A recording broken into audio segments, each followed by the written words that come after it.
ఉన్నటువంటి అంటే భగవంతుని ఎక్కడ చూసారు గురుగారు మీరు? నీ ఉన్న చోటనే అంతటా ఉన్నాడు కాబట్టి ఒక ఆయన ఒక దేశానికి కాలానికి చెందినటువంటి వాడు కాదు, అనంతమయ.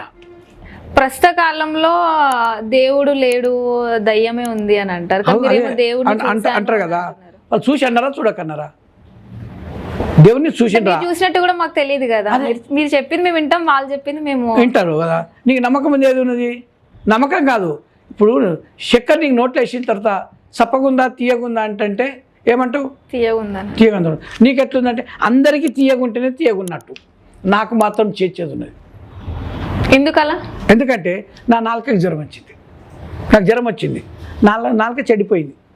కాబట్టి మీ అందరికి తీయకుండా నాకు మాత్రం చేదు ఉంది. అంటే చక్కెర దోషమా? అది లేదు, మీ దోషం. అది నా నాలుక దోషమే కదా. కాబట్టి నాకు చేదు లేదా? చేదు అనిపిస్తుంది. చేదే ఉంటుందని నేను ప్రతిపాదిస్తే నువ్వేం నవ్వుతావు కదా, అరే అజ్ఞానం కాబట్టి నీకేం కాదు అని అంటావు కదా. అట్లనే ఈ ఆస్తికులు నాస్తికులు, ఈ ఆస్తికులు కూడా దేవుణ్ణి చూసి దేవుడు ఉన్నాడని అనలే. ఈ నాస్తికులు దేవుని వెతికి చూసి దేవుడు ఎక్కడ లేడని చెప్పి వీళ్ళు అనలే.